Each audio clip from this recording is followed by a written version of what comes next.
இப்போ விக்ரம் வெர்சஸ் பார்வதி தான் பயங்கரமாக போயிட்டுருக்கு வீட்டுக்குள்ளே. அது ஒரு மாதிரி 2 பேர் சண்டை போடும்போது யாரை பார்த்தாலுமே எரிச்சல் மூட்டுற மாதிரி இல்லை.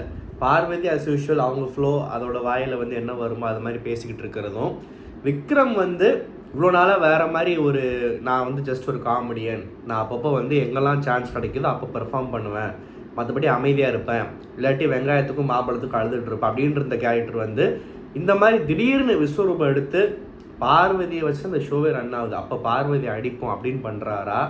பட் அப்படி சும்மா போகிற வரவங்களை அடிக்கிற அளவுக்கு விக்ரம் யோசிப்பாரா? அவ்வளோ அப்படி அந்த மாதிரி ஒரு ஸ்ட்ராட்டஜி வச்சு பண்ணுவாரான்னு டவுட்டாக இருக்குது. ஆனால் எங்கேயோ பார்வதிக்கு விக்ரம் முட்ட ஆரம்பிச்சது இப்போ வரைக்கும் முட்டிகிட்டே இருக்குது. ஆனால் இன்றைக்கெல்லாம் ஒரு வீடு ஃபுல்லாக ஒரு டிஸ்கஷன் போயிட்டுருக்கு. அவங்கவுங்க அவங்கவுங்க விஷயத்த கருத்தை பதிவு பண்ணிகிட்டு இருக்காங்க. ரம்யாலாம் ஒரு விஷயத்தில் ரொம்ப அதிகமாக புலம்பிட்டு இருந்துச்சு.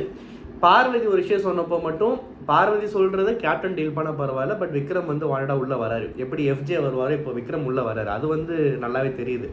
ஆனால் 2 பேருக்கு ஆகலைன்றது ஓகே, அப்படி வரதான் செய்வாங்க. ஸோ இந்த சண்டை நடந்துகிட்டு இருக்கிறப்போ இதில் ஃபன்னே பார்த்தா பார்வதி பேசுகிறதும் விக்ரமோட அந்த ஆக்ஷன்ஸும் அவர் அந்த ஜிப்ரீஷில் கலாய்க்கிறது இதுதான்.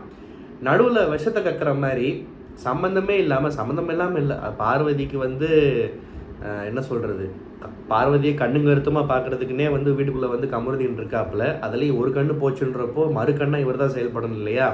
ஸோ அதனால் நம்ம கம்மு உள்ளே நல்லா போயிட்டு இருக்கிற சண்டையை, சுவாரஸ்யமாக ரசிக்கும்படி இருக்கிற சண்டையை கேவலமாக அருவறுப்பாக மாற்றுறாரு. அவருக்கு வழக்கம் போல் என்ன இருக்கவே இருக்குது ஒரே டைலாக்கு, வளர்ப்பை பற்றி பேசுவார். இவங்க பண்புன்னு ஏதோ பேசுனாங்க, பண்புன்றப்போ அப்படியே வளர்ப்புன்ட்டார். பார்வதி அப்புறம் வளர்ப்புன்னு சொல்லிச்சான்னு நான் கரெக்டாக நோட் பண்ணல. பட் ஆனால் சொன்னாலும் உங்கள் ஆச்சரியத்துக்கு இல்லை, ஏன்னா இவர் தான் சொல்லி அப்படியே அது இன்னொரு டைரெக்ஷன் கொண்டு போனார்ல, இன்னொரு டைரெக்ஷனுக்கு. ஸோ வளர்ப்பு பற்றி பேச விக்ரம் ரொம்ப அழகாக சொன்னார். நான் யாராவது கேரக்டர் பற்றி பேசினேன்னா, வேறு ஏதாவது வீட்டு விஷயம் பேசினேன்னா, எதுக்கு வளர்ப்பு பற்றி பேசுகிறீங்கன்னு சொல்லிட்டு மனுஷன் பயப்படுற மாதிரிலாம் இல்லை. ஒரு இறங்கி என்ன ஆனாலும் பார்த்துடலான்னு சொல்லிட்டு நல்லா தான் பேசுகிறாப்புல. இப்போ என்ன ஒரு விஷயம்னா, இந்த கமருதீன் இதுக்கு முக்கியமாக சொல்கிற ரீசன் அடிப்பட்டவங்க அதாவது பார்வதிக்கு அடிபட்டுருச்சான். ஸோ இவர் சப்போர்ட் பண்ணுறாராமா. பார்வதிக்கு அடிப்படாதப்போவும் இவர் இப்படி தான். இப்போ அடிப்பட்டால் ரொம்ப ஓவர் டியூட்டி பார்ப்பார் இல்லையா? ஸோ அது ஒரு காரணமாக சொல்கிறாரு. நியாயமான விஷயங்களுக்கு சப்போர்ட்டாக வந்தால் பரவாயில்ல. இது இது ஆக்சுவலாக இதில் இன்னொரு விஷயம் என்னென்னா, திடீர்னு இந்த பிபி கத்த ஆரம்பிச்சிட்டாங்க. பிபினா அவங்களுக்கு தெரியும், புருஷன் முன்னாடி 2 பேருமே கத்த ஆரம்பிச்சிட்டாங்க.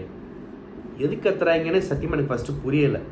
ரொம்ப கவனித்து பார்த்தா என்ன சொல்ல வராங்கன்னா, என்னோடய அண்டர்ஸ்டாண்டிங் என்னென்னா, நான் திரும்ப ரீவைண்ட்மெண்ட்லாம் நான் பார்க்கல, ஹாட்ஸ்டாரில் தான் பார்த்தேன். சப்போஸ் நான் என்னோடய அசம்ஷன் தப்பாக இருந்தால் கமெண்ட்டில் சொல்லுங்கள், நாளைக்கு ரிவ்யூவில் நான் திருத்திக்கிறேன்.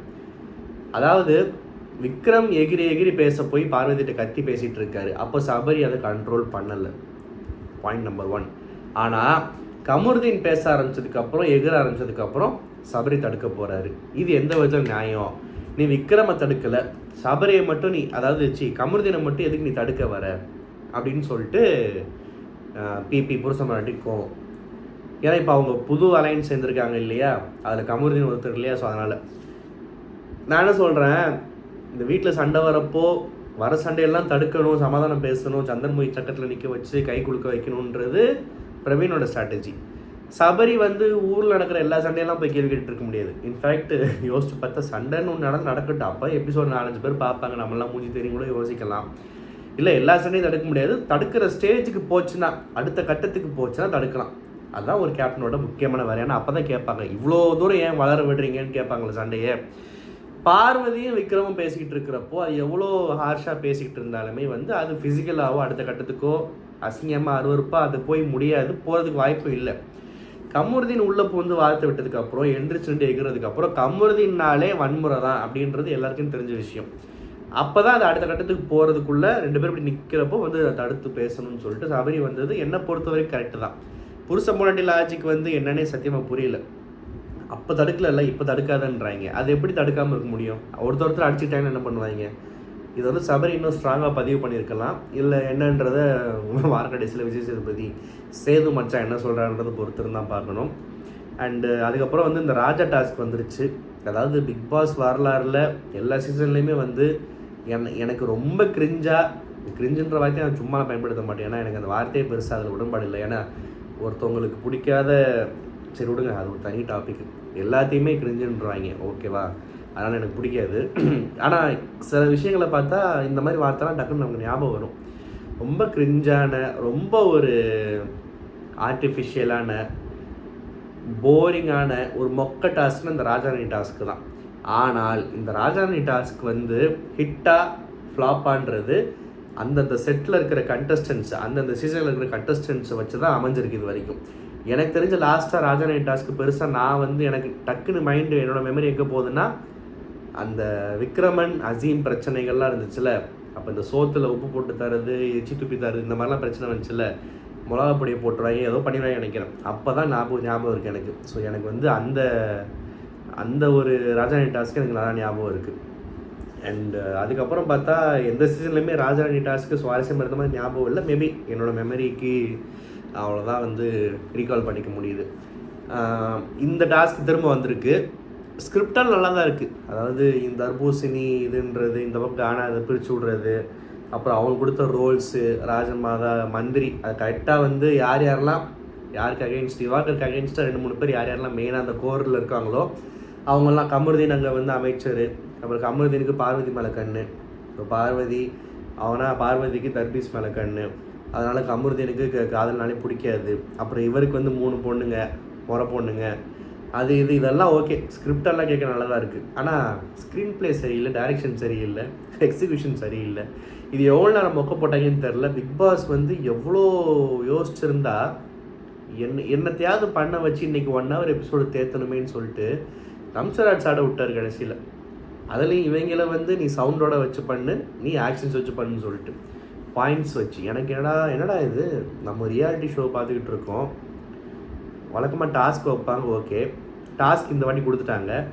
டாஸ்க் கொடுத்து இவங்க பண்ணுறது சரியில்லைன்னு சொல்லிட்டு டாஸ்க்குள்ளே ஒரு கேம், அதுக்கு பாயிண்ட்ஸ் வச்சு ஆகிட்டு இருக்காங்க. நம்ம உட்காந்து இதை பார்த்துட்டு இருக்கோமேன்னு சொல்லிட்டு யோசிச்சேன் நான். அவ்வளோ மொக்கையாக போயிட்டுருக்கும் போல். சபரி தான் கரெக்டாக சொன்னாப்புல, நம்ம எதுவுமே பண்ணலன்னு அதை கொடுத்துருக்காங்க, இதுவே கேவலம் ஃபஸ்ட்டுன்னு சொல்லிட்டு. இந்த டாஸ்க் வந்தாலே அந்த வாரம் முழுக்க இவங்க பேசுகிற தமிழும் அந்த ஒரு விஷயங்களும் வந்து ரொம்ப நம்ம பொறுமை சோதிக்கிற மாதிரி இருக்கும். இந்த டாஸ்க்கை தாண்டி பர்சனலாக ஏதாவது முரண்பாடு, பிரச்சனை, போட்டின்னு வந்தால் தான் சுவாரஸ்யமாக இருக்கும். எப்படி இருக்க போகுதுன்னு சத்தியமாக தெரில, பொறுத்தவரை நம்ம பார்க்கணும். இந்த டாஸ்க்லேயுமே சில பேர் வந்து நல்ல ஹியூமர் சென்ஸை பயன்படுத்தினாங்கன்னா மக்கள் ரசிக்கிறபடி பண்ணலாம். இப்போ விக்ரம்லாம் அந்த மாதிரி ட்ரை பண்ணுறாரு.